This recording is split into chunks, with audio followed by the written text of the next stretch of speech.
Onus creative ஸ்ரீலங்கன்ஸோட ஃபேவரட்டான மைசூர் பருப்பு பால் கறி எப்படி செய்யலான்னு பார்க்கலாம் வாங்க.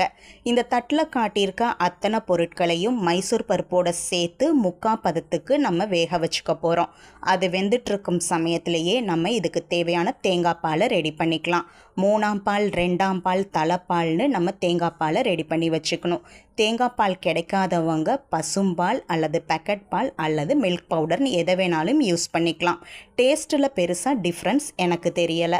இந்த பவுடர் மில்க்கோ ஏதோ ஒன்றை நம்ம ரெடி பண்ணி வச்சிட்ருக்கும் போதே முக்கால் பதத்துக்கு வெந்திருக்க பருப்புக்கு தேவையான அளவு உப்பு மஞ்சத்தூள் சேர்த்து இன்னும் கொஞ்சம் வேக விடலாம்.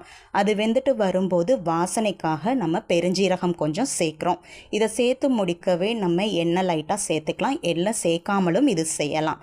அதன் பிறகு நம்ம தேவையான அளவு பால் அதோடு சேர்த்துட்டு சிம்மில் வச்சு லைட்டாக இதை கொதிக்க விட்டால் போதும். சுவையான உங்களுக்கு மைசூர் பருப்பு பால் கறி தயார். நீங்கள் அடுப்பை ஆஃப் பண்ணதுக்கு பிறகு லெமன் ஜூஸ் கொஞ்சம் விடலாம். நான் சேர்க்கலை.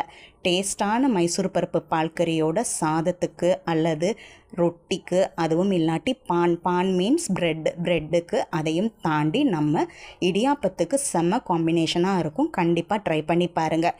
இப்போ இந்த இடியாப்பம் நான் செய்யலை. இது இடியாப்பம் அண்ணாக்கிட்ட நான் வாங்கிக்கிட்டது.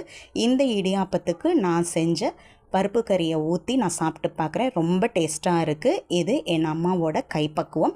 நீங்களும் கண்டிப்பாக ட்ரை பண்ணி பாருங்கள். நன்றி.